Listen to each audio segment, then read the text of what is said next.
Driver, வண்டியை கொஞ்சம் முன்னாடி கொண்டு போய் நிறுத்து. ஏன் வாசல் இந்த பக்கம் தானே இருக்கு?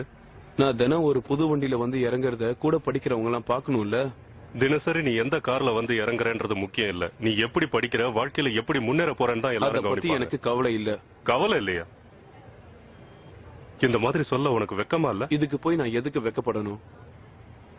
நான் என்ன சொல்ல வர? ஒண்ணும் இல்ல. பீட்டர். ஹாய் ஹாரி, எப்படி இருக்க? நல்லா இருக்கேன். ஹாரி, இத மறந்துட்டு போறியே. தேங்க்ஸ் பா. பீட்டர், இவர்தான் எங்க அப்பா, நார்மன் ஆஸ்பான். ஹலோ. உன்னை பத்தி நிறைய சொல்லிருக்கான். உங்களை நேர்ல பார்த்ததுல சந்தோஷம். நீ விஞ்ஞானத்துல ரொம்ப கெட்டிக்காரனாமே, உனக்கு தெரியுமா? ஒரு வகையில நானும் ஒரு பெரிய விஞ்ஞானி தான். நீங்க நேனோ டெக்னாலஜில செஞ்ச ஆராய்ச்சிகளை பத்தி நான் நிறைய படிச்சிருக்கேன் சார். உனக்கு அது புரிஞ்சுதா? புரிஞ்சு அதை பத்தி நிறைய கட்டுரைகளும் எழுதியிருக்கேன். பிரமாதம்.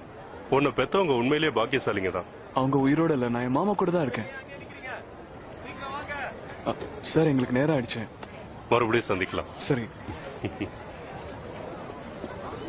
அவர் நீ சொன்னாலும் மோசமா தெரியலையே. நீ புத்திசாலி, அதான் உங்ககிட்ட அவர் எதுவும் காட்டிக்கல. நமக்கு தெரிஞ்சு 32,000க்கும் மேற்பட்ட சிலந்தி வகைகள் இந்த உலகத்துல இருக்கு. சிலந்திகள் எல்லாம் அராங்னே பிரிவை சேர்ந்தது. அதுங்க மீசோதேலே, இந்த பகுதியில இருக்கிறதுல இதான் ரொம்ப நவீனமான எலக்ட்ரான் 3 உட்பிரிவுகளா பிரிக்கப்பட்டிருக்கு. நான் இப்பதான் பாக்குறேன். அப்படியா? ஆனா இந்த 3 பிரிவுகளுமே உணவு தேடுற விஷயத்துல ரொம்ப வித்தியாசமா இருக்கும்.